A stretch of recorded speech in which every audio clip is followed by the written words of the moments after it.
Música Tessen Retrospecto.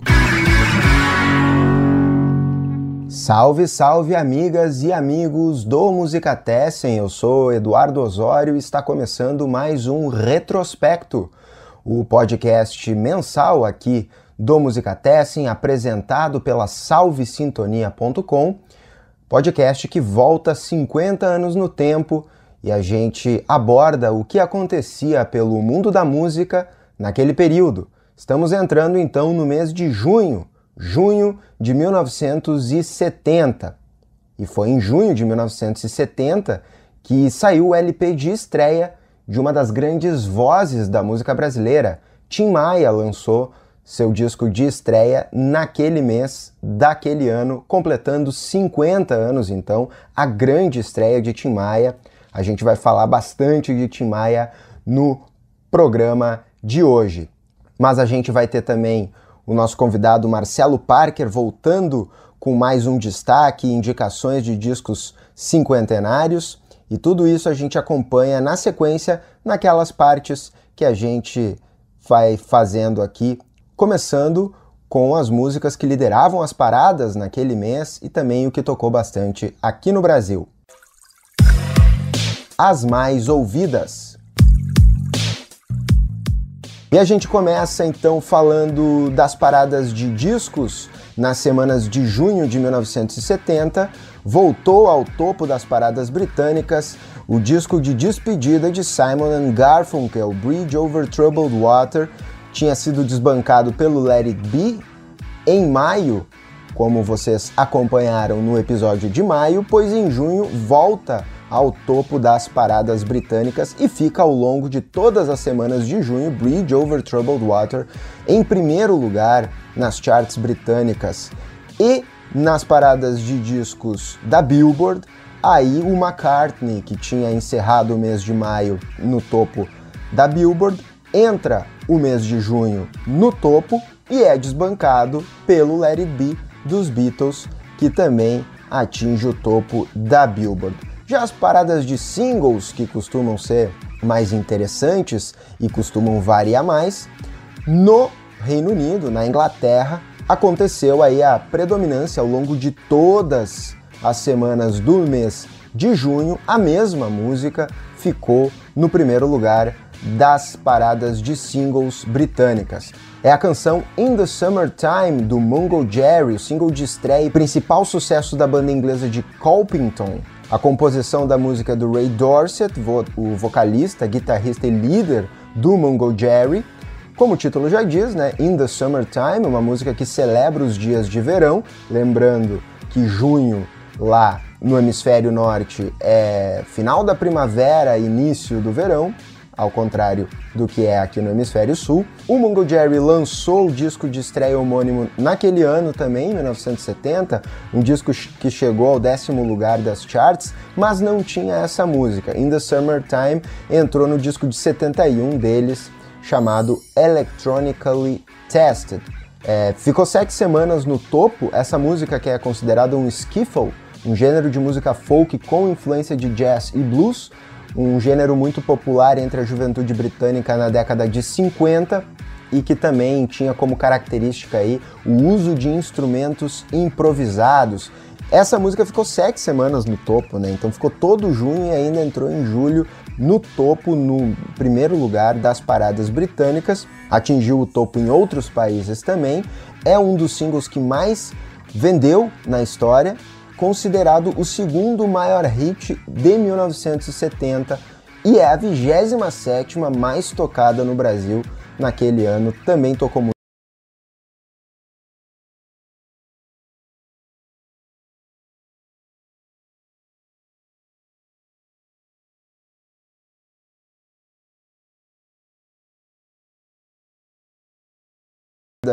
de singles da Billboard. Tinha encerrado o mês de maio Everything is Beautiful, do Ray Stevens. Iniciou aqui o mês de junho também no topo da Billboard. Em seguida vem The Long and Winding Road, do Let It Be dos Beatles, e atinge o topo das paradas da Billboard, que foi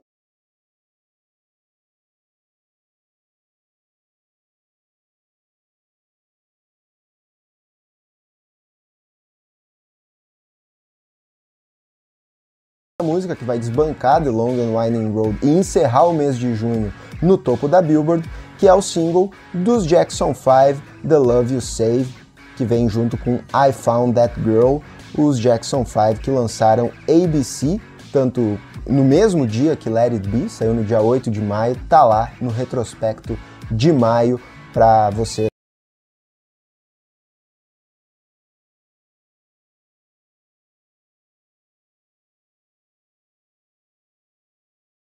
As músicas que tocaram muito aqui no Brasil ao longo do ano de 1970, né? Não necessariamente no mês de junho, a gente tem essa lista do site asmaistocadas.mus.br, e algumas músicas que tocaram muito no Brasil em 70 tinham sido lançadas em 69, né? E ainda repercutiam aqui. Uma delas, ou duas delas, duas músicas gringas que eu vou falar para vocês aqui agora, são músicas de discos de 69, de bandas que também lançaram disco em junho de 1970. Mas essas músicas que tocaram muito no Brasil não são músicas desse disco de 70, são músicas do disco de 69. Uma delas é a música And When I Die, do Blood, Sweat and Tears, música da Laura Nyro, que é do segundo disco deles, né, que na verdade foi lançado no finzinho de 68, início de 69, mas ainda repercutia no Brasil, tocou muito no Brasil em 1970, é a 89ª, segundo essa lista. Esse disco, né, o segundo do Blood, Sweat and Tears, inclusive ganhou Grammy e vendeu muito.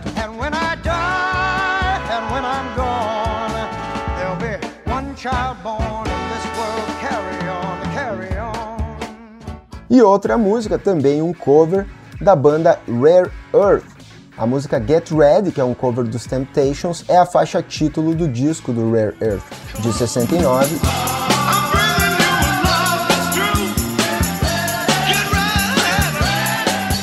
E agora a gente entra no nosso assunto principal do retrospecto de junho, que é o síndico Tim Maia. Tim Maia, que lançou a sua estreia em 1970, e nessa lista que circula na internet com as músicas que mais tocaram no Brasil em 1970, temos nada mais nada menos que 6 músicas de Tim Maia. Uma delas não está nesse disco lançado em 1970, é a música Assim na Terra como no Céu, que ele gravou e foi trilha da novela que começou em julho de 1970, também chamada Assim na Terra como no Céu, é a 81ª que mais rodou aqui no Brasil. Amanheceu no meu seguir. As outras 5 músicas estão no disco de estreia dele de 1970, disco homônimo de estreia lançado em junho de 70. São as canções Eu Amo Você, na posição 58, Padre Cícero, na posição 50, Coronel Antônio Bento, na posição 43, e as duas que mais tocaram, vocês vão saber uma delas agora, que é a música que foi lançada ainda em 69 em compacto e depois integrou o disco de estreia, Primavera, Vai Chuva, música que ficou na 14ª posição entre as mais tocadas no Brasil em 1970.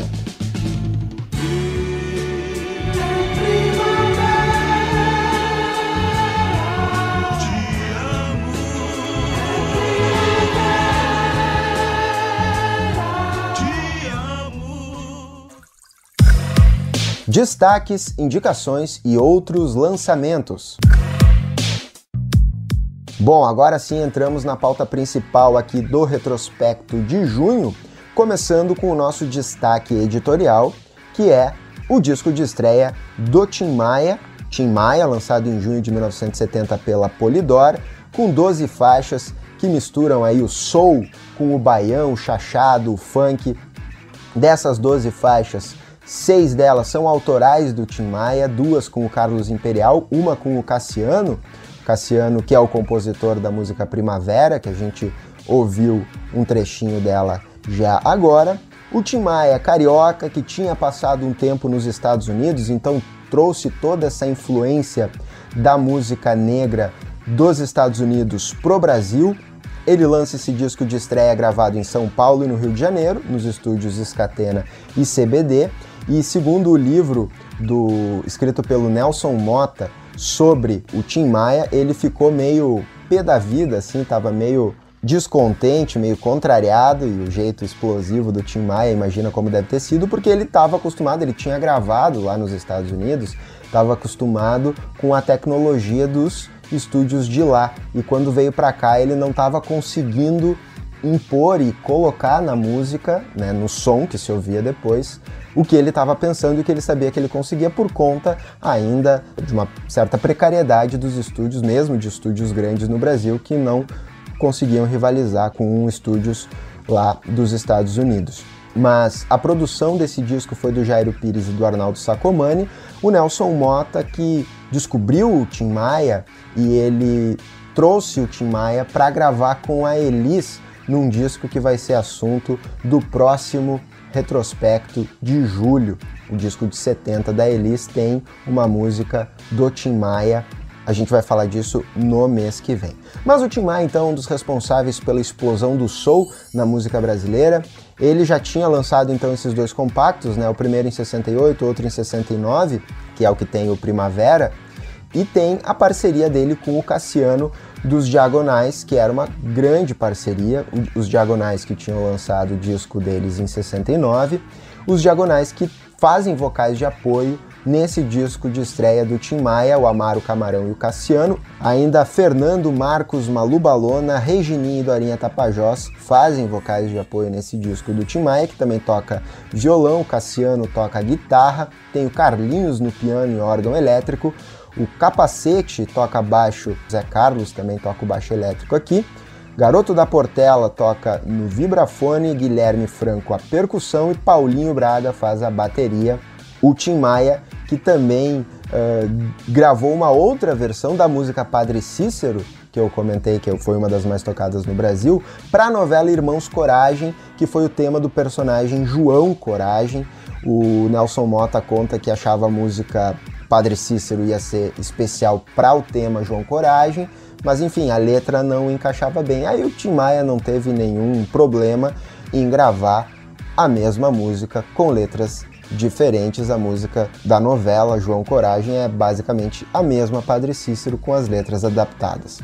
Mas a música que mais tocou desse disco no Brasil naquele ano é a que a gente vai ouvir um trechinho agora, é uma das mais conhecidas e até hoje uma das mais tocadas do Tim Maia, foi a 7ª que mais tocou naquele ano, Azul da Cor do Mar, uma música que ele tocou inspirado num pôster que tinha na parede de um quarto do apartamento de um amigo. Ele passou um tempo, né, nesse apartamento e se inspirou por esse pôster que tinha no quarto que ele dormia. Azul da Cor do Mar. Ah, se o mundo inteiro me pudesse ouvir, tenho muito pra contar, dizer que aprendi.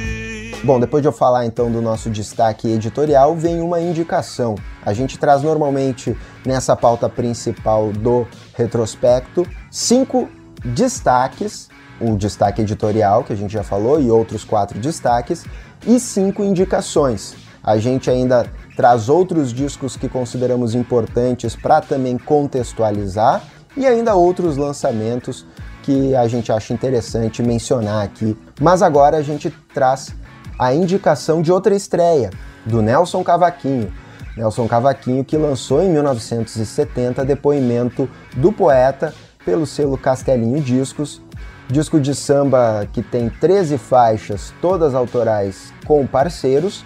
O carioca também, Nelson Cavaquinho, que depois começou tocando cavaquinho, mas depois largou o cavaco e optou pelo violão, lançou esse primeiro LP, embora o primeiro disco pensado como um disco autoral dele viria em 73, né? Que é o grande disco do Nelson Cavaquinho. Mas essa estreia também é um grande disco, é com produção do Paulo César da Costa, e é um disco que traz na sua ficha técnica apenas um músico creditado, que é o Altamiro Carrilho na flauta. No final, a última faixa tem como se fosse uma entrevista, né, um diálogo entre ele e o Oswaldo Sargentelli, que também aparece em outras faixas do disco. Também tem falas, né, diálogos dele com a Elisete Cardoso e a Eneida de Moraes nesse disco, né, ao longo dessas 13 faixas, sendo que a última é esse bate-papo do Oswaldo Sargentelli com o Nelson Cavaquinho.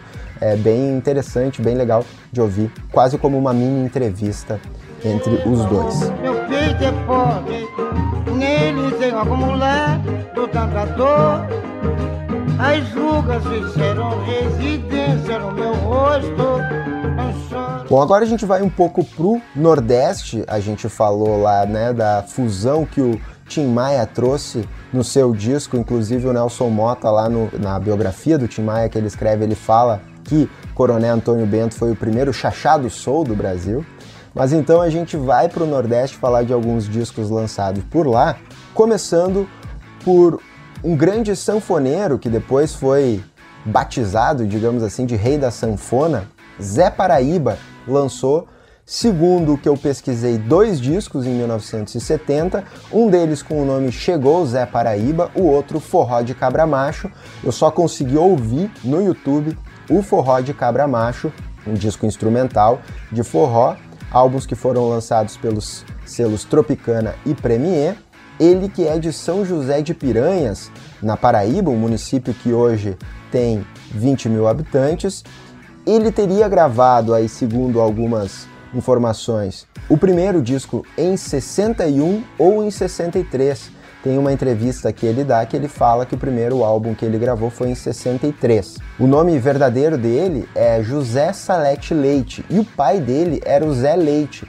E ele tem uma história com o cangaceiro Lampião. Inclusive, numa entrevista que ele deu no final dos anos 70, ele falava que o Lampião não estava morto, não, que ele estava escondido numa fazenda, mas tem uma história muito interessante, porque o pai dele também tocava sanfona e conhecia o Lampião, e ele diz que foi sequestrado pelo bando de Lampião, porque ele era criança e já tocava a sua sanfona, tinha ganhado uma sanfona do pai, e ele foi sequestrado pelo bando do Lampião para tocar para eles, né, porque ele tocava bem, enfim, ele teria ficado 6 meses com o bando do Lampião. Inclusive ele diz que o Lampião não salvou ele de ser morto por um dos cangaceiros lá, que, segundo na história que ele conta, os caras pediram para ele tocar uma música que ele não sabia tocar, e aí queriam jogar ele para cima e aparar ele no punhal. E aí, como quando o Lampião chegou, sabia ou ficou sabendo que ele era filho do Zé Leite, disse não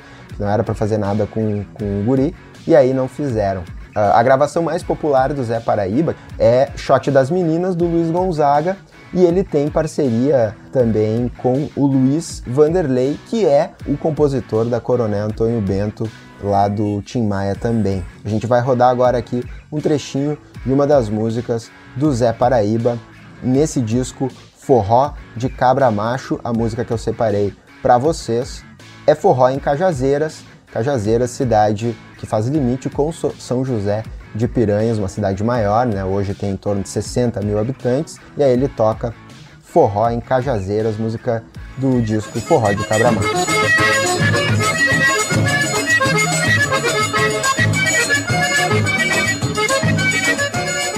Seguindo pelo Nordeste, a gente vai para Salvador, na Bahia, falar do Trio Nordestino, que lançou em 1970, No Meio das Meninas, disco de forró lançado pela CBS com 12 faixas. O Trio Nordestino que não dá para confundir, porque o Trio Nordestino original foi formado no início de 1958 por Lindu, Coroné e Cobrinha. Lindu na voz e sanfona, Coroné na zabumba, Cobrinha no triângulo. Eles faziam um circuito de casas noturnas de Salvador e, quando estavam trabalhando para Boate Clock, conheceram o recém-contratado Gordurinha, músico e compositor que abriria as portas deles no Rio de Janeiro. Eles tiveram a promessa de gravar um disco, Gordurinha levou eles para Odeon e para RCA, mas eles não tiveram oportunidade. Numa nova tentativa, dessa vez na Copacabana Discos, passaram no teste, dirigido por Nazareno de Brito, foram contratados e dali a 10 dias gravariam um álbum completo com 12 músicas. Eles buscaram sucesso, resolveram tentar ali uma participação num programa de rádio famoso da época, O Trabalhador Se Diverte, que era comandado por Raimundo Nobre. Chegaram no auditório do programa e encontraram quem? Luiz Gonzaga, mais uma vez aparecendo aqui. Imediatamente pediram para o Luiz Gonzaga, né, dicas de como agir no Rio de Janeiro para eles conseguirem o sucesso que eles tanto queriam, mas o Gonzagão se recusou a dar ajuda e continuou fazendo o ensaio dele. Eles se frustraram um pouco com o ídolo, né? O Gonzagão já era o Gonzagão naquela hora, naquele momento, e pediram para o Raimundo Nobre. Então o Gordurinha aí insistiu bastante para que eles se apresentassem no programa, e aí tá, tudo bem, vamos lá, se apresentam, mas só com uma música.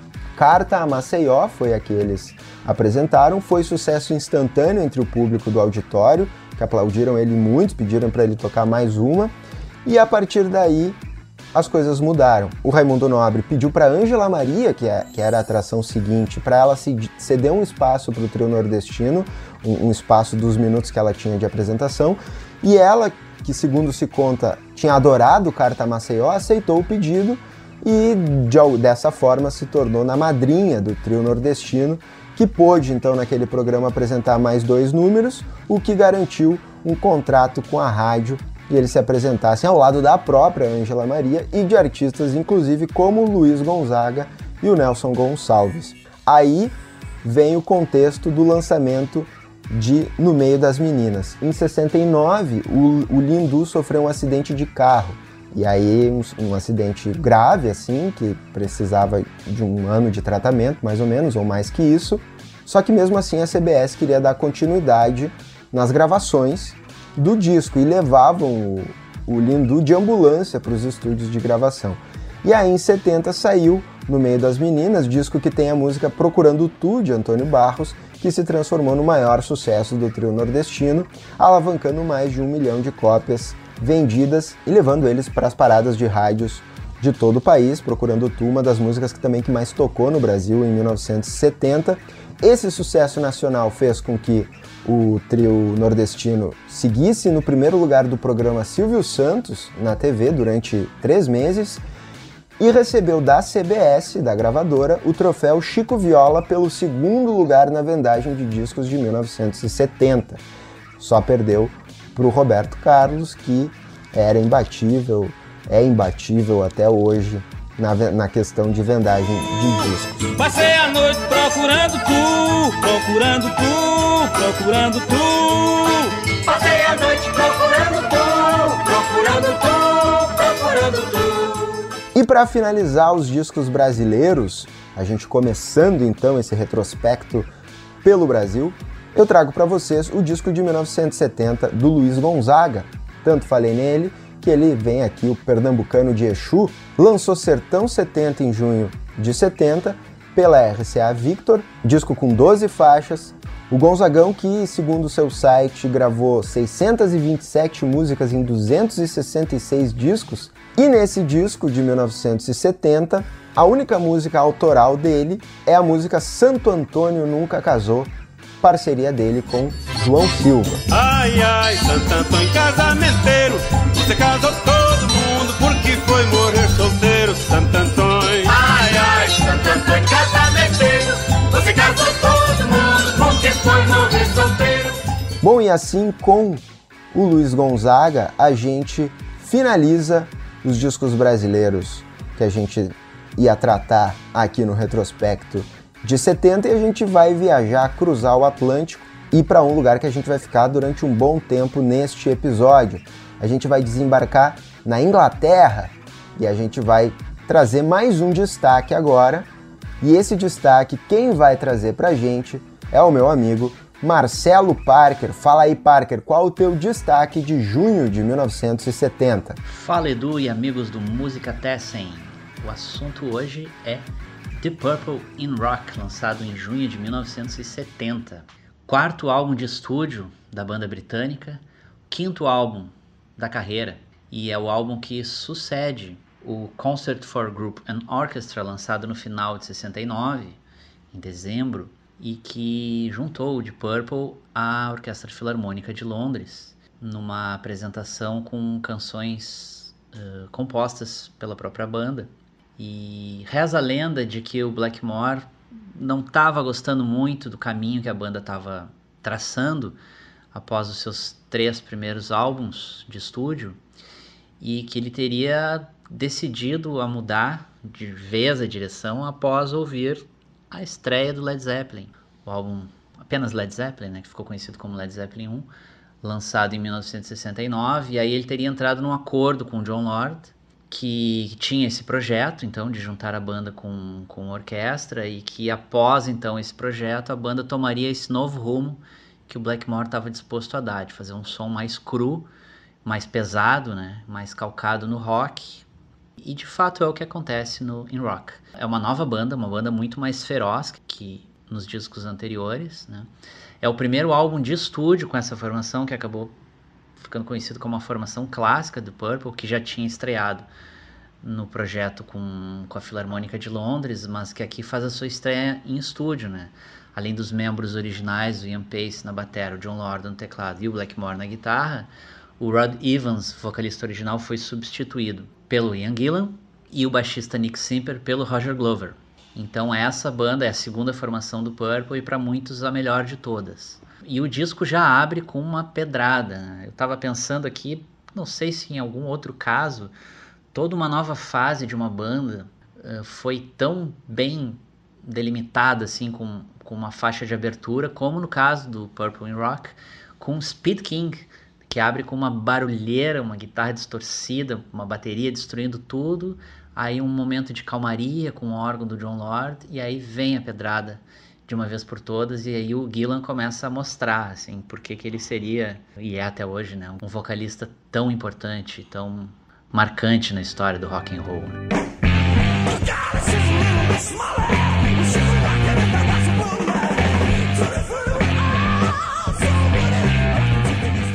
Outra característica que surge no In Rock é que o Purple aí começa a demonstrar uma de suas principais características, se não a principal, né, de ser uma banda de riffs, né? E o In Rock tem uma série de riffs clássicos assim do rock, né, e já vai deixando essa marca, como a própria Speed King, que eu falei, Bloodsucker, Into the Fire, Living Wreck, né, um riff atrás do outro, um riff clássico de guitarra, né? E essa é uma das grandes marcas da banda que começa a ficar clara aqui nesse álbum. Com relação às músicas, eu acho que o grande destaque, né, é Child in Time, que tornou-se presença, figurinha carimbada nos shows do Purple desde essa época, né, e que mostra aqui então todo o potencial vocal do Gillan, né, certamente a principal garganta da história do rock, né, e que influenciou tantos vocalistas, principalmente de heavy metal, né, do chamado metal melódico, tão bem caricaturizado pelo pessoal da Hermes e Renato, né, com Massacration, aquele vocal agudo, rasgado, né, que o Ian Gillan, sem dúvida, é o cara desse estilo. Em Child in Time, ele mostra isso, né. E outra coisa que aparece muito clara em Child in Time é o talento do Blackmore, né. É claro que hoje é difícil a gente olhar em retrospectiva, assim, já tendo toda a história de uma banda, né. Mas assim, se eu fosse escutar apenas os 4 primeiros álbuns do Purple, né, os 3 de estúdio e o Concert for Rock and Orchestra, olha, eu não diria que ali estava um dos grandes guitarristas do rock, um dos mais influentes, né. Tem alguns bons momentos de guitarra, sem dúvida, nesses discos, mas para mim é aqui no In Rock que o Blackmore começa, de fato, a despontar, né, como um dos grandes guitarristas e certamente pro rock pesado um dos mais influentes, né. E o solo de Child in Time mostra isso, né? Um solo criativo, muito rápido e feroz, né? Com todas essas características que o Blackmore sempre teve, né? E também com uma pitada de música erudita, ele como um grande fã do Johann Sebastian Bach, que é uma admiração que ele nunca escondeu, né? Bom, com relação ao resto da banda, né? Ian Pace destruindo tudo na bateria, na minha modesta opinião, ao lado do Bonham, o maior batera da história do rock. E o Jon Lord, né, aquele tecladista sempre presente, né, e uma das marcas do Purple, sempre o seu teclado, né, e os duelos de solos entre ele e o Blackmore, isso está presente no disco. E bom, Edu, para fechar, assim, de minha parte, eu só queria fazer um adendo a um comentário do nosso grande amigo Zé Fernando, na última edição do Retrospecto, quando ele estava falando sobre o The Who Live at Leeds, que ele disse que é difícil, assim, uma banda conseguir gravar um disco ao vivo que de fato reproduz a energia que aquela banda tinha no palco, né? E desde que eu ouvi o comentário do Zé, eu fiquei com uma coisa na cabeça, e agora aqui comentando e ouvindo para comentar o Purple, eu resolvi deixar aqui o meu registro, né, de que o Deep Purple é uma banda que, na minha opinião, cumpre completamente essa característica apontada pelo Zé, de uma banda que conseguiu gravar discos ao vivo que registrassem de fato a energia e a qualidade que a banda tinha ao vivo, né?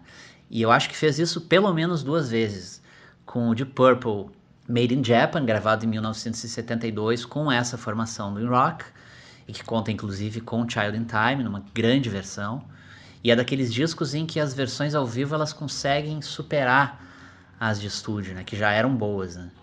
E o Deep Purple Made in Europe, gravado 3 anos depois, e aí já com a terceira formação, com o Coverdale e com o Glenn Hughes, né? Então são pelo menos 2 álbuns em que o Purple conseguiu registrar e deleitar os seus fãs com um álbum que mostrava de fato a energia que a banda tinha nos seus shows. You'd better close your eyes.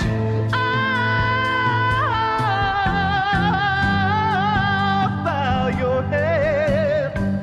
Valeu, Parker. O Parker fãzaço do Deep Purple, então, que lançou esse In Rock no dia 3 de junho de 1970. E outra banda que também lançou disco em junho, daí no dia 13 de junho, e lançou seu disco de estreia, e é uma banda que tem também essa pegada do hard rock pro lado do heavy metal, com pitadas de progressivo, e que contam a história de que quando eles estavam ensaiando lá num centro comunitário em Londres, do lado, na sala do lado, estava o Deep Purple, e é uma banda que o Parker curte também, é o Uriah Heep. Very Heavy, Very Humble é o disco de estreia dele, saído no dia 13 de junho, 7 autorais, mais um cover nesse álbum, e é o disco de estreia então do Uriah Heep, lançado em junho lá na Inglaterra, em agosto chegou nos Estados Unidos. A banda que tira esse nome do personagem do Charles Dickens, do livro David Copperfield, do Charles Dickens. O Mick Box montou Hogwash em 67, em Brentwood. Aí o vocalista dessa banda saiu, ele chamou o primo do baterista, que era o David Garrick, que se tornou David Byron mais tarde. Começaram uma parceria de composição, abandonaram o trabalho que eles tinham para apostar na carreira musical, seguiram carreira musical, mudaram o nome para Spice, chegaram então o baterista Alex Napier e o baixista Paul Newton. Esse veio do The Gods, que era uma banda formada lá pelo Mick Taylor. Mais tarde, dos The Gods, também chegou o Colin Woods para os teclados, e eles eram isso porque o Mick Box, o pessoal da banda, era fã do Vanilla Fudge e queriam colocar uma tecladeira nas músicas deles. Daí com isso Colin Wood toca em 2 faixas desse disco, e em seguida ele foi substituído pelo Ken Hensley, também dos Gods.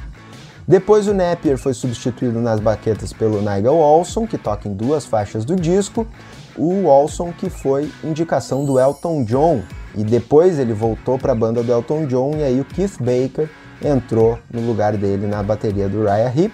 Um disco de estreia que não foi muito bem recebido pela crítica na época, mas as análises em torno do disco melhoraram com o passar do tempo. E daquela história que eu falei, né, que eles estavam num centro comunitário em Londres, com o Deep Purple ensaiando do lado, foi na tarde em que eles compuseram a faixa que abre o disco, chamada Gypsy.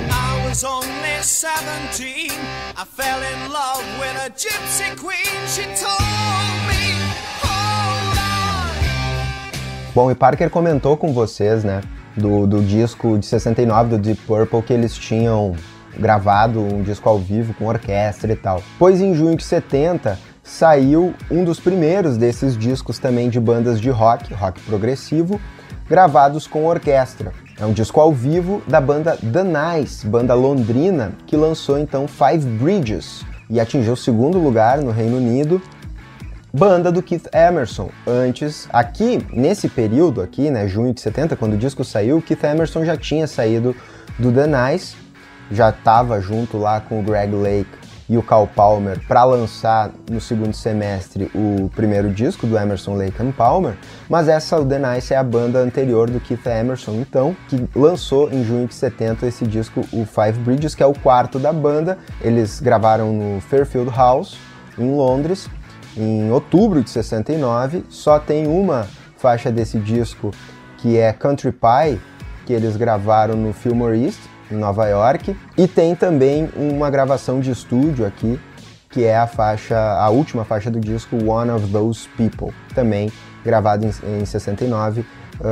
Então é um disco que tem essa faixa em estúdio, mas a maioria do disco ao vivo, a maioria desse show na Inglaterra. E a origem desse disco, e principalmente da música que ocupa o lado A do álbum, eles fizeram sobre a cidade de Newcastle para o Festival de Artes da cidade, uma música meio que encomendada, e daí Five Bridges porque eles falam sobre as 5 pontes sobre o rio Tyne lá em Newcastle. Um disco então que une o rock com jazz e música clássica. Eles fazem versões de peças do Sibelius, do Tchaikovsky e do Bach. Tem aí o Keith Emerson nos teclados. O Keith Emerson que estava insatisfeito com os vocais do Lee Jackson, que era o baixista e vocalista da banda, o Brian Davison, o baterista, e ele queria montar uma outra banda. Ele chegou a chamar o Jack Bruce do Cream e o Chris Squire do Yes, que declinaram, mas aí ele acabou formando então o Emerson, Lake and Palmer. Five bridges cross the Tyne and the city sits close by. Well, some go north and some go south, but each one seems to cry. O The Nice, que por sua vez tocou também no disco de um outro artista inglês, artista de Manchester, que lançou o seu 4º álbum em 15 de junho de 1970, mas aí já pendendo para o lado do folk. O Roy Harper lançou Flat Baroque and Berserk em 15 de junho, disco com 12 faixas, todas elas autorais, gravadas em Londres. O Roy Harper, que faz 79 anos neste 12 de junho, também agora no dia 12 de junho. A produção desse disco foi do Peter Jenner, e foi o primeiro disco do Roy Harper a entrar nas charts britânicas. O The Nice toca na última faixa desse disco. Ele é todo um disco mais folk, mais acústico, e aí a faixa mais roqueira é a última, chamada Hells Angels, que tem o The Nice tocando, inclusive tem um violão ligado num pedal de wah-wah. Nesse disco que tem ainda o Tony Visconti tocando flauta doce numa outra faixa, mas o destaque mesmo vai para I Hate the White Man.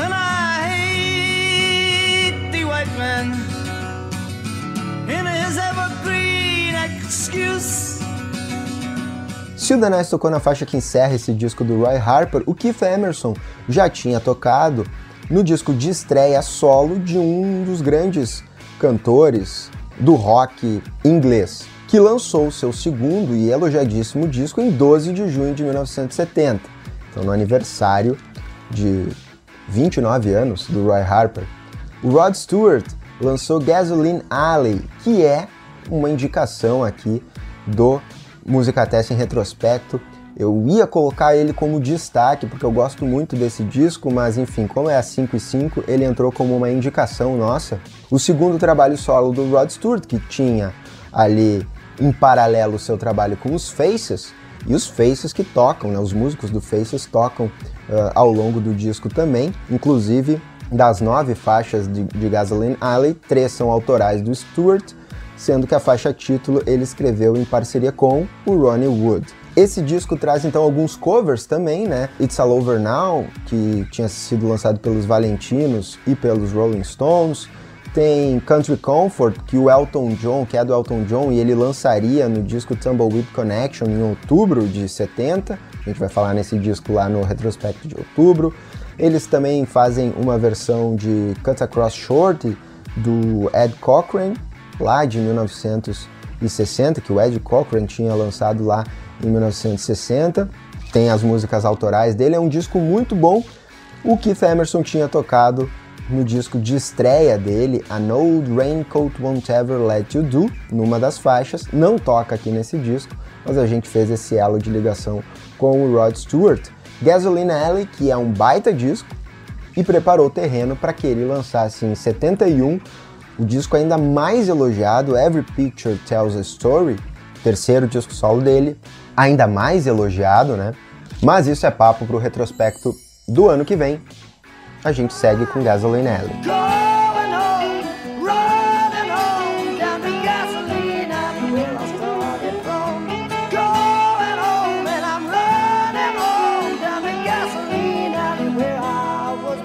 Um dos covers que o Rod Stewart faz nesse discaço dele é Only a Hobo do Bob Dylan. O Bob Dylan que também lançou o disco em junho de 70. No dia 8 de junho ele lançou o álbum duplo Self Portrait, um álbum duplo com 24 faixas, que atingiu o primeiro lugar das charts britânicas. Na Billboard ficou em quarto lugar, disco lançado pela Columbia, que dessas 24 faixas tem 8 autorais, incluindo versões ao vivo, como, por exemplo, do sucesso dele, Like a Rolling Stone, da versão dele gravada em 69, no Festival da Ilha de White. Esse que é o 10º da carreira do Bob Dylan, o segundo duplo, o outro tinha sido baita disco lá de 66, o Blonde on Blonde, com a produção do Bob Johnston, e aqui ele traz vários covers, mantém uma influência country que ele tinha apresentado no Nashville Skyline de 69, incluindo essa voz dele de crooner. Ele traz nesse disco Self Portrait, que recebeu críticas bem ruins. E aí tem essa dúvida, porque o Bob Dylan ele já se manifestou sobre esse trabalho e dá a entender que ele estava muito chateado com o legado deixado por Woodstock e por ele ser chamado de o porta-voz de uma geração, ele não queria ter essa pecha. E aí, segundo ele conta em algumas entrevistas, ele fez esse disco como uma forma de sátira mesmo, para que parassem de falar essas coisas dele. E aí ele traz, por exemplo, ele faz uma versão, por exemplo, de Blue Moon, que é uma música que não se encaixa no estilo, né, do Bob Dylan. Ele traz também uma versão de The Boxer, do Simon & Garfunkel, do disco de 70, do Simon & Garfunkel, também versões dos Everly Brothers, do Gordon Lightfoot. Enfim, um disco que é alvo de debate entre pessoas que gostam de falar sobre o trabalho do Bob Dylan, o que exatamente representa, se ele foi feito para ser algo sério ou se ele foi feito com esse ar satírico de deboche. E aí em outubro ele lançaria New Morning, disco que a gente vai falar lá no retrospecto de outubro. Aqui a gente roda um trechinho de uma música.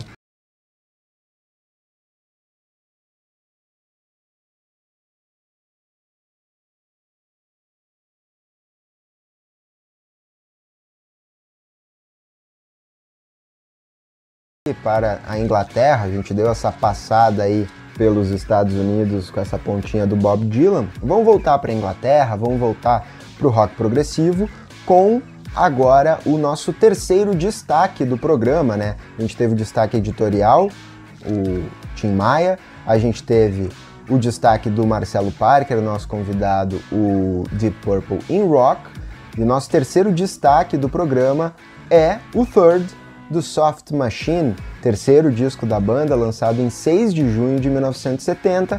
Este retrospecto está indo ao ar, está sendo postado no dia 6 de junho, ou seja, no dia em que Third, do Soft Machine, completa 50 anos de idade. Esse disco dessa banda de Canterbury, na Inglaterra, uma das principais representantes da chamada cena de Canterbury, que inclusive é uma denominação aí que os próprios músicos meio que rejeitam.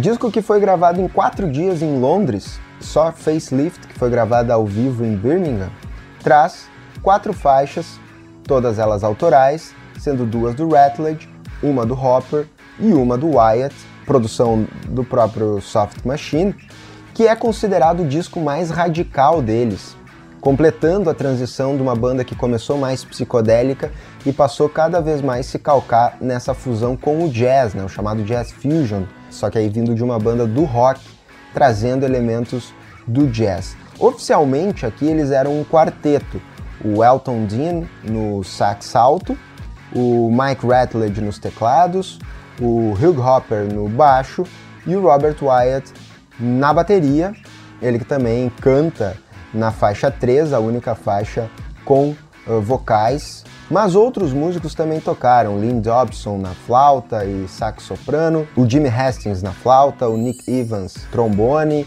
Rebs Paul no violino em algumas faixas, e é um disco que é cheio de montagens, colagens, manipulações das faixas, tem trechos de faixas anteriores, eles tocam músicas ao contrário, enfim, é um disco super experimental e que traz essa fusão o Robert Wyatt, que já estava meio de saída, ele ainda gravaria mais um disco com o Soft Machine, tinha essa tensão dele com o resto da banda, porque ele queria dar uma outra sequência para a banda, mas um dos destaques desse disco é exatamente a música dele, que ele canta, vem a ser inclusive a última música cantada da banda, chamada Moon in June.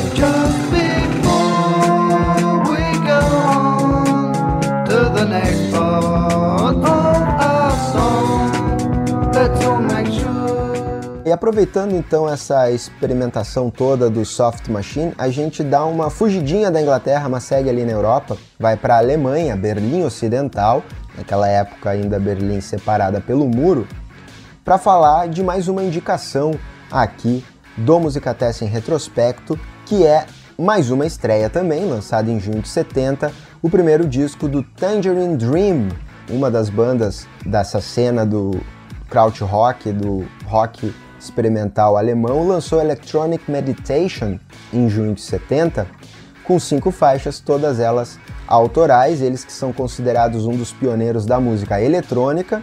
É na verdade um projeto do Edgar Forez, que se juntava com outros músicos. Aqui ele toca guitarra, teclados e efeitos, tem o Konrad Schnitzler no cello e violino, e o Claude Shoes faz a bateria e as percussões do álbum, mas é o único lançado com essa formação, disco que foi gravado em outubro de 69. Não é considerado o melhor disco do Tangerine Dream, mas é um disco que já dá uma ideia do que viria pela frente. Eles usavam instrumentos pouco convencionais e outros mais convencionais, alguns inventados por eles mesmos. Então é um disco importante, que é uma indicação aqui do Musicatessen em retrospecto de junho, o Electronic Meditation do Tangerine Dream.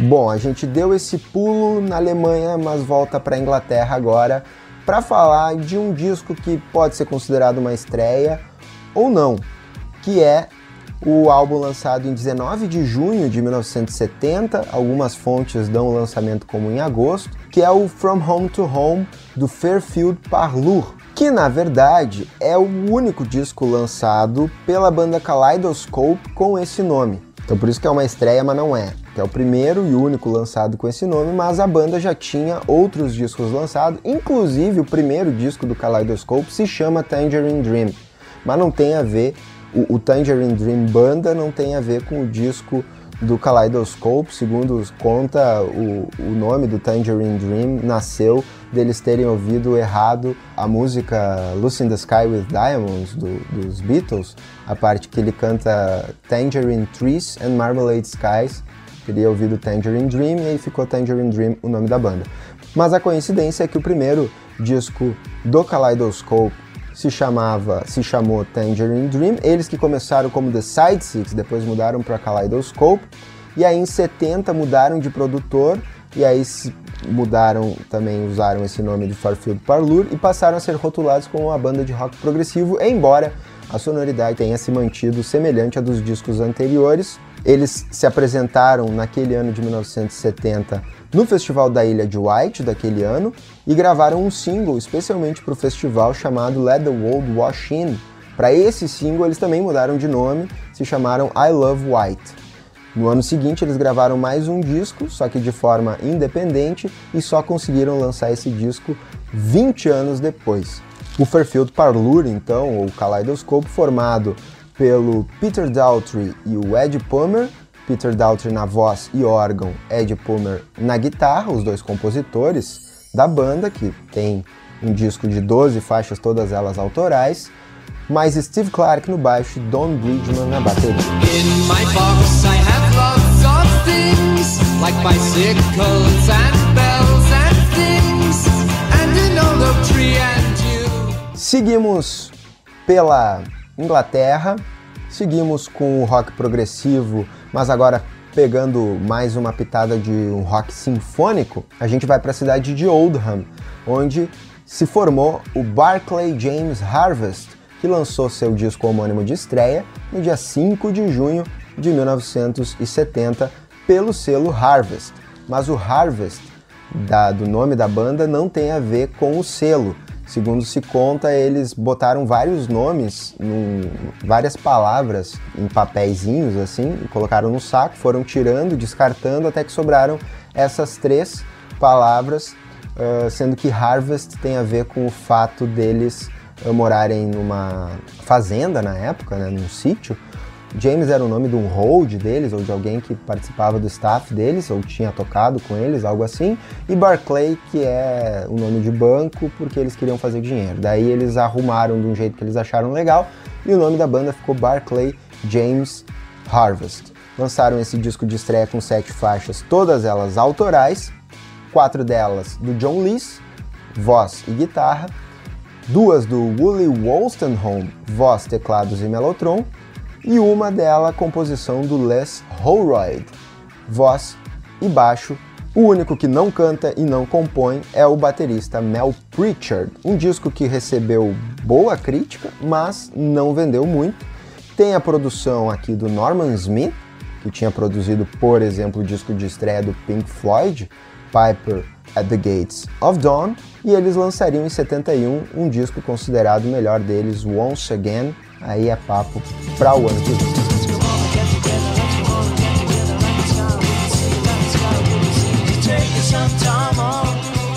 Então a gente vai deixando de lado um pouco o rock progressivo, mas a gente segue pela Inglaterra.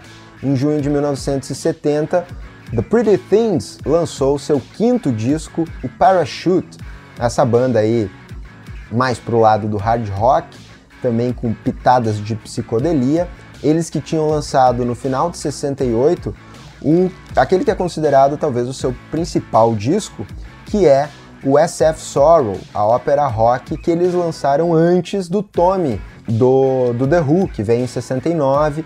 E aí, só que daí tem uma história aí que, por exemplo, nos Estados Unidos, o disco do Pretty Things demorou para ser lançado, porque a gravadora não quis promover eles, e nos Estados Unidos ele chegou depois do Tommy, e aí ele foi considerado uma cópia grosseira do Tommy, quando na verdade ele foi feito antes do Tommy e tal. O disco não teve o sucesso que eles esperavam que ia ter, embora hoje seja aí considerado o grande trabalho da banda. Com isso, o Dick Taylor saiu, ele ficou chateado com o fracasso de SF Sorrow, produziu alguns discos, como a estreia do Rockwind, que saiu em agosto, a gente vai falar lá no retrospecto de agosto, e pro lugar dele, o Phil May, que era o vocalista e compositor da banda, junto com o Wally Waller, que também fazia a voz, mas principalmente tocava baixo e guitarra, veio o Vic Unit para guitarra, completava aí o quinteto Skip Allen na bateria e o John Povey no teclado, fazia a voz também o John Povey. Um disco que também teve produção do Norman Smith, que assina com o May a faixa título, Parachute, que encerra esse disco.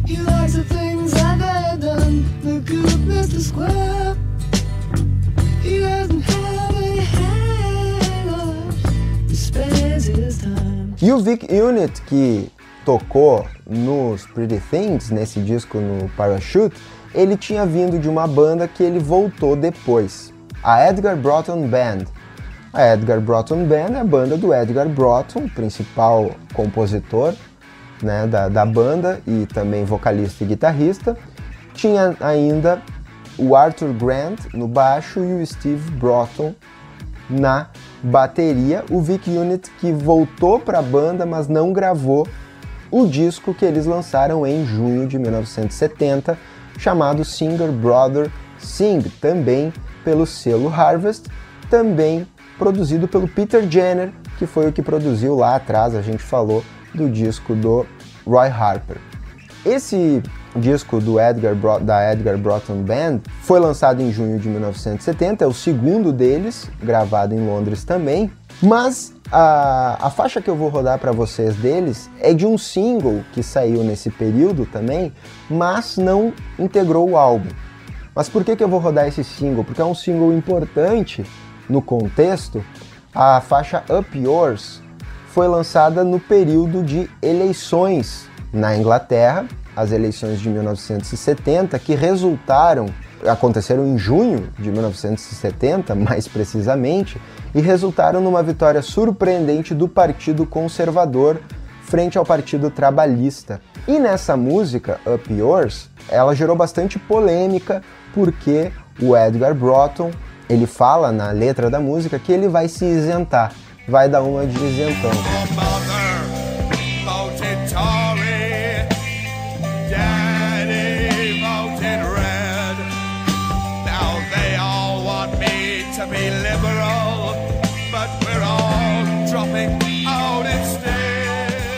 Bom, e eu falei pra vocês que a gente ia ficar bastante tempo na Inglaterra.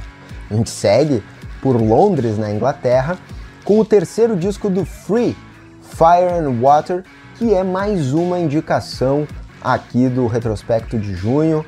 É um disco lançado em 26 de junho de 1970, o terceiro da banda que traz o principal sucesso deles, eles que também tocaram no Festival da Ilha de Wight, que aconteceu em 1970. Disco então que alçou o Free ao estrelato com a grande faixa All Right Now.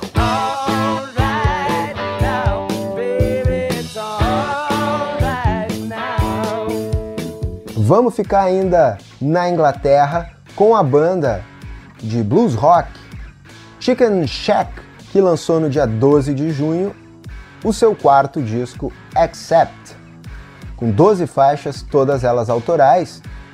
O Chicken Shack, que começou com a Christine Perfect nos vocais, ela que depois se tornaria Christine McVie, e integraria a partir daquele ano o Fleetwood Mac. Mas aqui o Chicken Shack já não tinha a Christine McVie, e o Accept tem aí na voz Stan Webb e Paul Raymond, também faz voz aqui, um toca guitarra e o outro toca teclado. Eles que são os compositores da banda também, que tinha ainda Andy Sylvester no baixo e Dave Bidwell na bateria. Esse que é o último disco deles pelo selo Blue Horizon. No ano seguinte, só o Stan Webb seguiria e o resto do quarteto, o trio, né, do resto do quarteto foi para o Savoy Brown.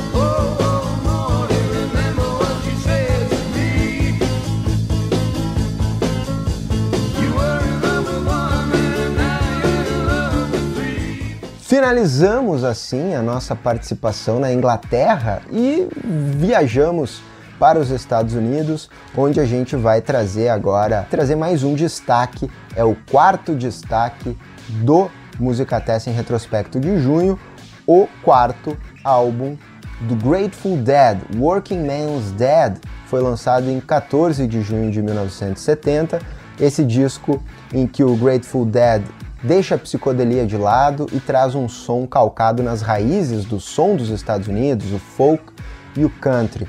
Um disco que atingiu o 27º lugar da Billboard, lançado pela Warner Bros., com 8 faixas, todas elas autorais, com letras do Robert Hunter. O baterista Bill Kreutzmann diz que eles foram muito influenciados pelo som de Bakersfield, né, que é um country desenvolvido em Bakersfield, na Califórnia, no final dos anos 50, uma sonoridade própria daquele lugar. Essa diferença também na sonoridade do Grateful Dead, que tinha essa pegada bem psicodélica e aqui traz uma estética diferente, está na capa do disco. Um disco que vem com a capa em tom sépia. Quem nos acompanha no Instagram, @musicatessen, todos os destaques e as indicações vão para o Instagram com a sua capa para ilustrar também, enquanto os discos anteriores deles eram bem coloridos, bem psicodélicos. O Jerry Garcia, né, o líder da banda, tinha comprado uma pedal steel e estava muito afim de usá-la. E ele também fala da influência que Crosby, Stills e Nash tiveram para os vocais desse álbum, já que o Bob Weir, guitarrista, também faz voz, o Phil Lesh, que é o baixista, também faz vocais aqui. O Ron Pigpen McKernan também canta numa faixa, o tecladista. Banda que tinha 2 bateristas, né, o Bill Kreutzmann e o Mickey Hart, que faziam ali um duelo e uma mixagem das baterias dele que era bem peculiar e única, uma das grandes características do Grateful Dead. E o Robert Hunter, que era o letrista da banda, passou a integrar a banda, digamos, e o que ajudou muito nessa mudança de sonoridade. Esse disco, para vocês terem uma ideia, foi eleito o melhor de 1970 pelos leitores da Rolling Stone, deixando para trás o Deja Vu, do Crosby, Stills, Nash & Young, em segundo lugar, e o Moondance, do Van Morrison, que a gente também já falou por aqui, em terceiro lugar. O Grateful Dead, que ainda lançaria em 70 um disco gravado nesse mesmo clima e que também é sensacional, o American Beauty, mas isso a gente deixa pro segundo semestre aqui no retrospecto. Por enquanto a gente segue com esse destaque, Working Man's Dead. Come hear Uncle John's band playing to the tide. Come with me or go alone. He's come to take his children home.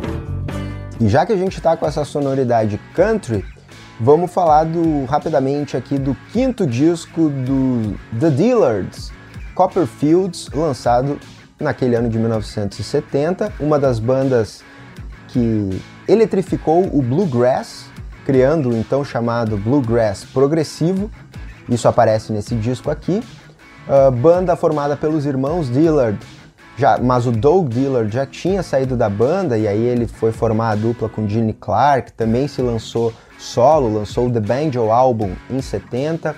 Mas aqui nesse disco tem uma composição que ele assina junto com outros membros da banda, mas a faixa título é do Herb Pedersen, que foi o substituto do Doug Dillard nesse grupo. Como eu falei, eles fazem um cover de Yesterday a capela aqui também, eles que então responsáveis por eletrificar o bluegrass e fazer esse bluegrass eletrificado. Claro que receberam críticas naquele período, naquele momento, por conta daqueles mais puristas. E como eu falei, a faixa título, composição do Herb Pedersen, que aumenta o número de contribuições nesse disco aqui dos Dillards, Copperfield. All the Copperfields are going toward the town where they were born.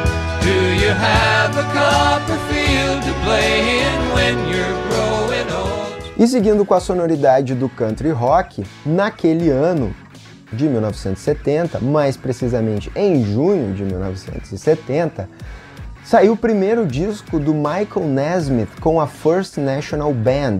O Michael Nesmith, que era dos Monkees, ele saiu dos Monkees, chamou o baixista John London e o Red Rhodes para Pedal Steel.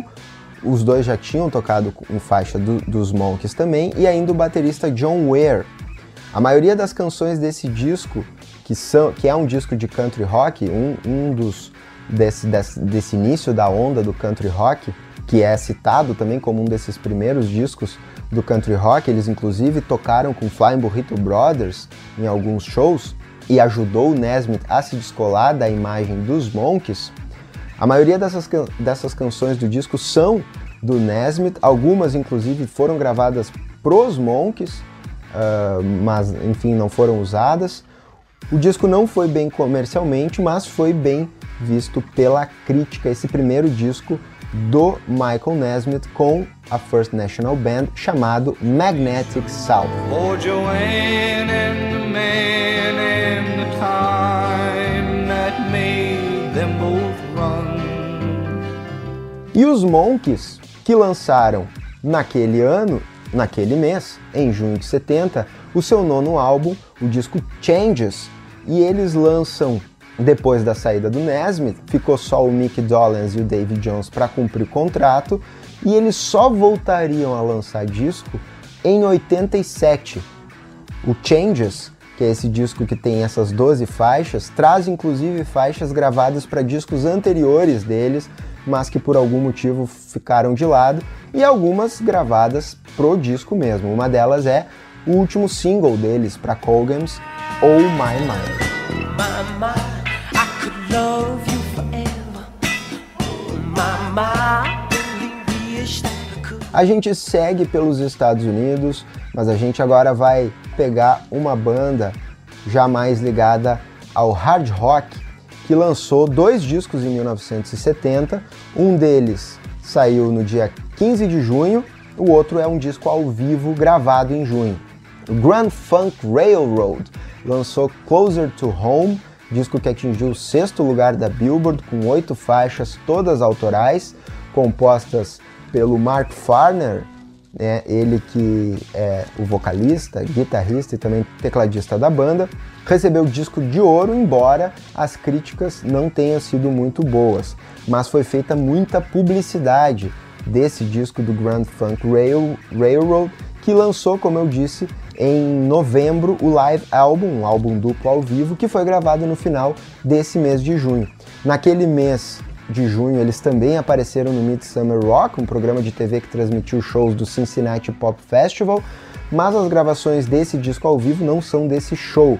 Aliás, quem também participou desse Midsummer Rock foi os Stooges, que é uma banda também de Michigan, de outra cidade do estado, né? O Grand Funk Railroad é de Flint, o Stooges é de Ann Arbor. Eles lançaram um disco em 70 também, os Stooges, a gente vai falar no próximo, porque eles lançaram em julho o segundo disco deles. O Live Album, que também não foi muito bem recebido pela crítica, mas também ganhou disco de ouro e chegou ao 5º lugar da Billboard. A gente vai seguir com uma faixa do disco de estúdio deles, lançado em junho, o Closer to Home.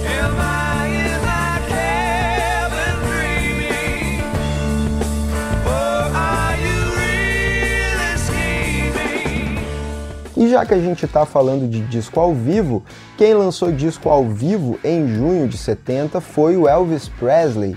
Lançou On Stage naquele mês, disco que chegou ao 13º lugar das paradas, gravado na maior parte no International Hotel em fevereiro de 70, hotel que fica em Las Vegas. Tem aqui as Sweet Inspirations e os Imperials nos backing vocals.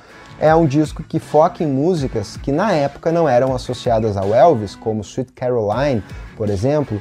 Ele ainda canta aqui Runaway, Yesterday e Polk Salad Annie, que se tornaria aí música presente, frequente também nos shows deles. Um disco que já vendeu mais de 10 milhões de cópias e recebeu disco de platina. Polk Salad Annie,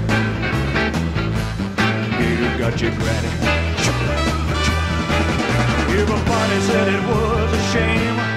Pois é também no International Hotel em Las Vegas que saiu o primeiro disco ao vivo de Perry Como, In Person at the International Hotel Las Vegas.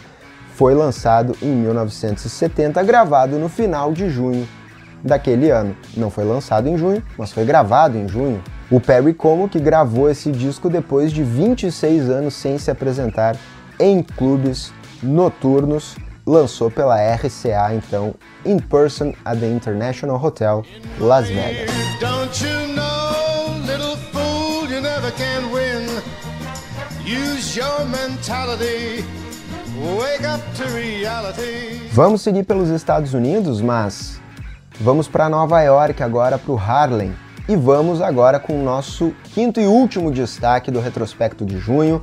Um disco de estreia, um disco importantíssimo, que é a estreia dos Last Poets. Os precursores do hip hop lançaram um disco homônimo em junho de 70 com 13 faixas, todas elas autorais, gravados nos Impact Sound Studios, um disco importantíssimo que traz essa spoken word com jazz, né, misturado à poesia, que vai dar origem e vai ajudar a dar origem ao hip hop, um grupo que vem na onda das manifestações, dos protestos pelos direitos civis, movimento pelos direitos civis do povo negro, do povo afro-americano. Aí o trio que compunha os Last Poets aqui era o Abiodun Oyewole, o Jalaluddin Mansur Nuruddin e o Umar bin Hassan, que tem o Nilaja Raymond na percussão, nesse disco aqui dos Last Poets, que é um destaque, então,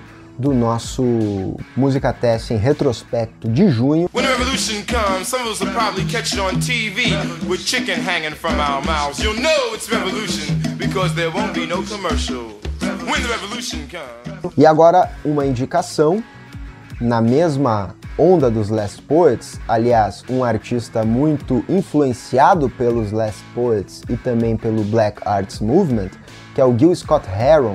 Ele lançou seu disco de estreia, Small Talk at 125th and Lenox, um disco ao vivo, também um proto-hip hop, né, o chamado Jazz Poetry, com poesias do Gil Scott-Heron, que traz 14 faixas autorais aqui, junto com ele o David Barnes e o Charlie Saunders e o Ed Knowles na percussão, nas congas, fazendo uma sonoridade remetendo muito aos ritmos africanos também. O Gil Scott-Heron, que nasceu em Chicago e gravou esse disco em Nova York, no bar que fica, né, no endereço que está no título do disco, primeiro disco do Gil Scott-Heron, esse poema acompanhado de bongos e congas que também influenciou muito o rap e o hip hop. You will not be able to stay home, brother. You will not be able to plug in, turn on and cop out. You will not be able to lose yourself on Skag and skip out for beer during commercials because the revolution will not be televised. The revolution will not be televised. E a gente segue pela onda da Black Music com mais uma estreia, também importante, que saiu em 19 de junho de 70, que é a estreia solo, na verdade, da Diana Ross. Ela lançou Diana Ross em 19 de junho pelo selo Motown, depois de sair das Supremes. Tem 11 faixas o disco, 10 de Nicholas Ashford e Valerie Simpson, uma de Johnny Bristol, Harvey Fuqua e Sylvia Moy. Várias músicas aqui já tinham sido sucesso na voz de outros artistas, como Marvin Gaye e Velvelettes, inclusive uma que tinha sido lançada ainda quando ela estava nas Supremes. O grande sucesso do álbum foi Ain't No Mountain High Enough, que tinha sido lançado em 67 pelo Marvin Gaye com a Tammy Terrell.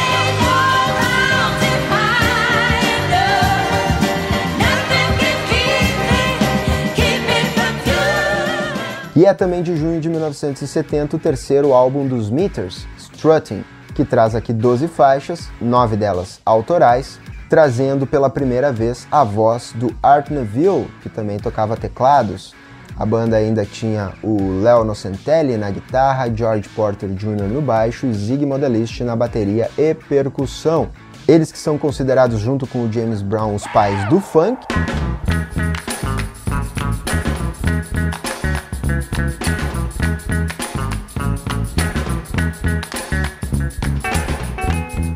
Vamos para outros lançamentos que aconteceram em junho de 70, começando por uma estreia também, o primeiro disco do Ides of March, Vehicle. Foi lançado em junho de 70, é o disco que traz o principal sucesso deles, o Vehicle, a faixa título, né, se tornou single da Warner a vender mais rápido e é o único hit da banda, daí se tornou aí uma das bandas como One Hit Wonder, né? Um septeto liderado por Jim Patrick na voz de guitarra.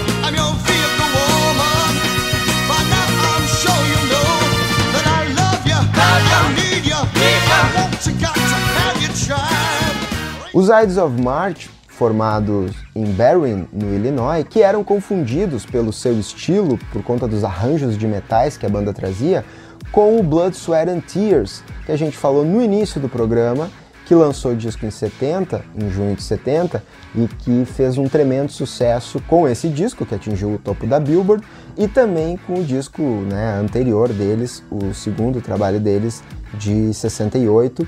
Uma banda que tocou em Woodstock em 69, exatamente por conta do sucesso dos álbuns anteriores, e ao mesmo tempo em que eles tentavam se firmar como essa banda importante da contracultura, eles fizeram uma turnê pelo leste europeu patrocinada pelo governo dos Estados Unidos, algo que pegava muito mal na época, e foram ridicularizados por isso, e inclusive isso se tornou foco das críticas, né, em cima do disco. Mesmo assim, o disco vendeu bem, como eu falei, atingiu o topo da Billboard, embora a banda ainda dependesse muito de covers, né? Aqui eles fazem cover da The Band, inclusive membros da The Band tocam com eles em algumas faixas, da Laura Nyro, do James Taylor, do Traffic, dos Rolling Stones, uma banda que tinha 9 integrantes, né?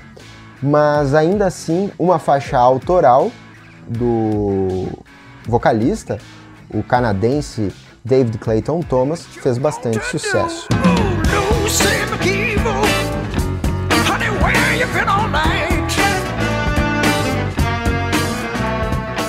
E a outra banda que lançou disco em junho de 70, fez sucesso no Brasil com uma música que a gente falou lá no início do podcast, e aqui vem com o disco Ecology, é o Rare Earth, que lançou pelo selo Rare Earth esse disco com 7 faixas, 4 do Tom Baird, uma do John Parrish.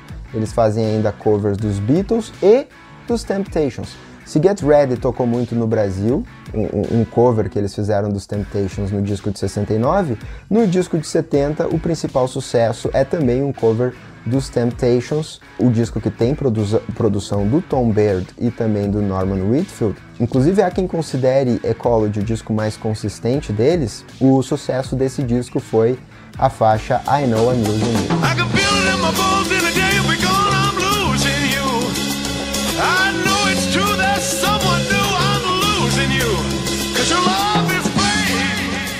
Seguindo nesses outros lançamentos de junho de 70, agora a gente vai falar uma porção de estreias. Começando pela estreia solo do Todd Rundgren, que lançou Runt em junho de 70 pelo selo Ampex. Na verdade, o Rundgren ele tinha saído do Nas, né, a banda que ele tinha, começou uma carreira de produtor, ele produziu discos em 70, entre eles o Stage Fright da própria The Band. Aqui ele começa essa carreira solo, mas ainda escolhe um nome para a banda. Tem algumas músicas mais experimentais, outras bem bluseiras e também baladas ao piano, com inspiração também da Laura Nyro, como o single que fez sucesso, We Gotta Get You a Woman. We gotta get you a woman. It's like nothing else can make you sure you're alive. We gotta get you a woman. Quem também estreou em 1970, aí já caindo mais pro lado do folk, é o Loudon Wainwright III, que lançou o disco homônimo, também conhecido como Album One. Ele mesmo produziu esse disco com o Milt Kramer, que foi o cara que descobriu eles em clubs que ele tocava em Nova York. É um disco acústico, solo, com voz e violão, já com a ironia característica do trabalho dele presente, que né, se tornaria uma característica na sequência, mas esse disco aqui ele é mais sombrio do que os demais. Traz 11 faixas, todas elas autorais. In the spring I had great hunger.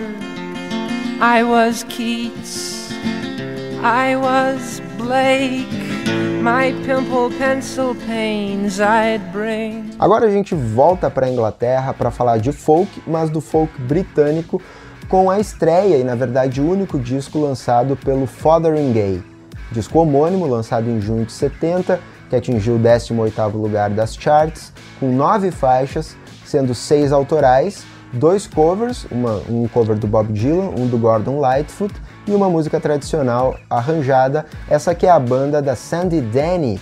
Ela montou essa banda quando ela saiu do Fairport Convention. Depois do disco, que não atingiu um grande sucesso comercial, cresceu muito a pressão para Denny gravar disco solo, porque ela era muito popular. Depois eles lançaram um disco ao vivo, com um show que eles fizeram em Essen em 1970, mas o disco saiu só bem depois.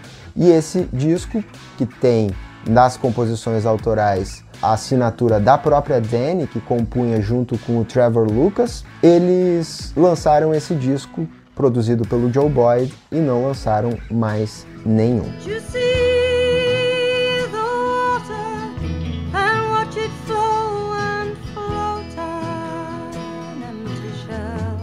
E nessa mesma onda, vem em junho de 1970 a estreia do Still I Span, o disco Heart the Village Wait, embora wait aqui não seja o ato de esperar, seja uma família de um instrumento de sopros. O Still I Span é a banda montada pelo Ashley Hutchins, baixista que também era do Fairport Convention. O Fairport Convention é aí considerada a banda pioneira desse folk rock britânico, ou seja, de pegar músicas folclóricas tradicionais do folclore britânico e fazer um arranjo roqueiro, com bateria, com baixo, com guitarra. Isso eles fizeram excelentemente bem no disco de 69, o Legion Leaf, que é considerada a obra-prima do Fairport Convention. Mas depois do Legion Leaf, a Sandy Denny saiu, montou o Fotheringay, e o Ashley Hutchins também saiu. Um motivo que leva a crer por essa dissolução do Fairport Convention, apesar deles terem gravado um disco que fez bastante sucesso e foi muito aclamado, é porque no meio do ano de 69, aconteceu um acidente que matou o baterista da banda, o Martin Lambo. Então muito leva a crer que o clima na banda não ficou muito legal por conta da morte do amigo, né, no acidente, e isso tenha levado essas pessoas a saírem do Fairport Convention e montar seus próximos grupos. O Ashley Hutchins, então, primeiro encontrou do Tim Hart e Maddie Pryor, e depois o casal Terry e Gay Woods. Aí a banda gravou esse disco de estreia com 2 vocalistas femininas, uma formação peculiar e pouco usual. Eles moraram os 5, né, porque era o Ashley Hutchins mais os 2 casais, eles moraram os 5 juntos durante a produção do álbum.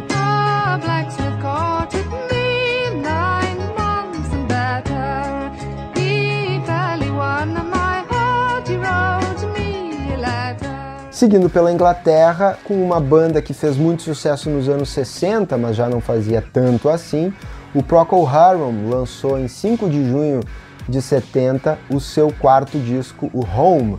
E aí aqui o Home vem com 9 faixas, todas autorais. Eles que tinham surgido como The Paramounts em 64, em 67 mudaram o nome para Procol Harum, também mudou integrante, e eles estrearam com o grande hit deles até hoje, a Whiter Shade of Pale, uma música que todo mundo provavelmente já ouviu. Eles lançaram 2 discos, né, depois do Whiter Shade of Pale, e vem nesse 4º aqui com a formação original, já que o Chris Copping volta para tocar baixo e órgão, e eles gravaram então o Procol Harum esse disco basicamente com a formação lá do início, quando eles se chamavam Paramount.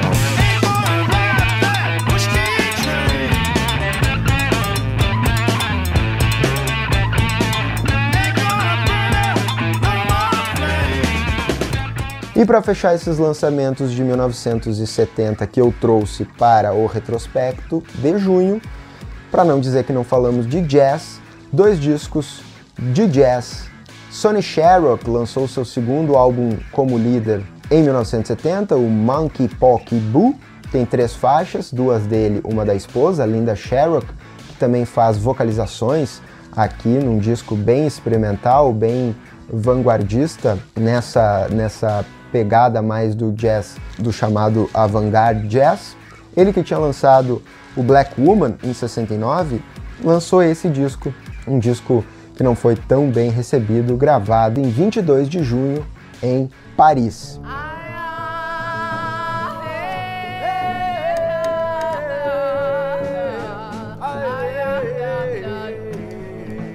E seguindo pela Europa, para finalizar com mais um disco gravado em junho, dessa vez dia 19 e 20 de junho, mas no Festival de Montreux, na Suíça, é o álbum ao vivo do Bill Evans, Montreux 2, né? O 2º disco que ele lançou com gravações dele em Montreux, saiu pelo selo CTI, produção do Creed Taylor.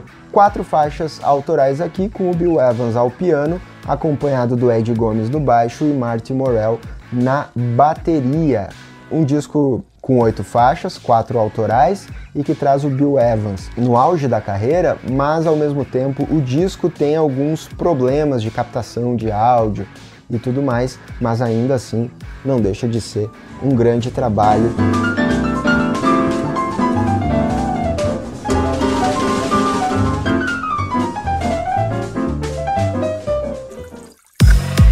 Lista extra.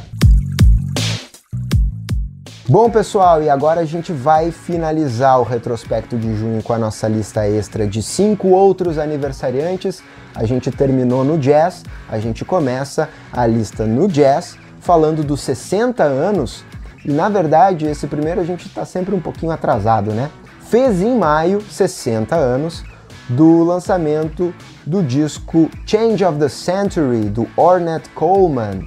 O Ornette Coleman, que agora no dia 11 de junho faz 5 anos da morte dele, então também por isso a gente vai encaixando e trouxe ele para o retrospecto de junho. O Ornette Coleman, que é um dos saxofonistas mais influentes do jazz, responsável de alguma forma pelo termo free jazz, ele gravaria naquele ano de 60 o disco que daria nome ao free jazz, esse jazz mais livre, como o nome fala, cheio de improvisos, Ele que tinha lançado já discos incríveis como The Shape of Jazz to Come, de 59, esse é o quarto dele, lançado pela Atlantic, gravado em 8 e 9 de outubro de 59, lançado em maio de 60, e traz 7 composições do Coleman, com ele no sax alto, o Don Cherry no trompete, o Charlie Haden no baixo e o Billy Higgins na bateria.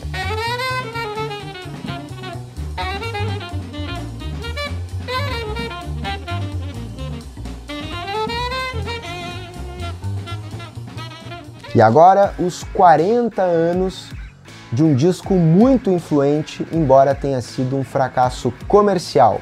Underwater Moonlight, dos Soft Boys, banda de Cambridge, na Inglaterra, lançou esse disco no dia 28 de junho de 1980, completando 40 anos desse baita disco.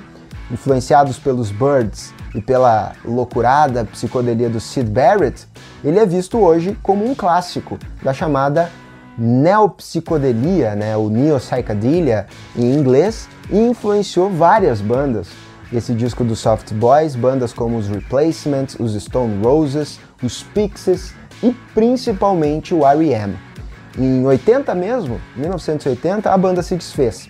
A maioria das músicas são do guitarrista, o Robin Hitchcock, e em abril deste ano, a nota triste é que o baixista dessa banda, o Matthew Seligman, morreu aos 64 anos, vítima da Covid-19. Nós que estamos ainda enfrentando essa pandemia do coronavírus, o Seligman, então, mais uma das célebres vítimas da doença. Underwater moonlight sets the body free. Underwater moonlight, baby, you and me. E agora a gente segue com os 30 anos do primeiro disco lançado por uma major, por uma gravadora grande, mas o sexto da carreira do Sonic Youth. Sonic Youth lançou Goo no dia 26 de junho de 1990, banda nova-iorquina que assinou com a Geffen depois deles lançarem o clássico Daydream Nation em 88. Aqui nesse disco eles exploram temas como o empoderamento feminino e a cultura pop. Tem uma sonoridade mais acessível que os trabalhos anteriores, mas ainda assim com a marca deles, da barulheira que eles normalmente traziam para o som. Eles têm participações especiais nesse trabalho aqui, como o Jay Mascis do Dinosaur Jr., o Don Fleming também toca, e o single Cool Thing teve participação do Chuck D do Public Enemy. Tell 'em about it. Get away with her. Hey, Cool Thing, come here. Sit down beside me. There's something I gotta ask you. Agora os 20 anos do terceiro disco, o primeiro pela Epic, do Modest Mouse, o disco The Moon and Antarctica. Se a gente falou lá do Soft Boys, que foi uma banda que influenciou bandas como os Pixies, a gente está falando do Modest Mouse, que é uma banda influenciada pelos Pixies e outras bandas como o XTC, por exemplo. O The Moon and Antarctica tem esse título tirado do começo do filme Blade Runner e é um disco que foi aclamado pela crítica e chamou atenção. A crítica chamou atenção para o fato de, nesse disco, eles terem expandido a sonoridade que eles já tinham apresentado nos dois trabalhos anteriores. Eles alcançariam o sucesso comercial em 2004, quando eles lançariam faixas como Float On. Mas aqui eles lançam esse grande disco que é The Moon and Antarctica, que vale a pena marcar esses 20 anos de The Moon and Antarctica, e a faixa que abre o disco, Third Planet, é uma das minhas preferidas. Your heart felt good. It was dripping pitch made of wood. And your hands and knees felt cold and wet on the grass. E para finalizar o retrospecto de junho, a gente fala dos 10 anos da estreia da Tulipa Ruiz. A gente volta para o Brasil, a gente começou no Brasil, a gente volta para o Brasil. Em 19 de junho de 2010, a Tulipa Ruiz lançou Efêmera, lançada pela WB Music. Essa cantora santista, que segundo ela, teve a sua carreira impulsionada e marcada por uma apresentação da Meredith Monk. Esse disco é produzido pelo irmão da Tulipa, o Gustavo Ruiz, E outras influências que ela cita são a Johnny Mitchell, a Gal Costa, a Nausete, a Zezé Mota, a Baby Consuelo e a Joyce. Ela lançou esse disco em junho de 2010. Esse disco e os shows que ela fez foram muito bem recebidos pela crítica. Teve algumas músicas desse disco que integraram trilhas de novela, mas eu lembro que eu ouvi pela primeira vez a faixa título jogando FIFA 2011. Efêmera tá na trilha sonora do jogo e é um dos motivos por essa música ter me...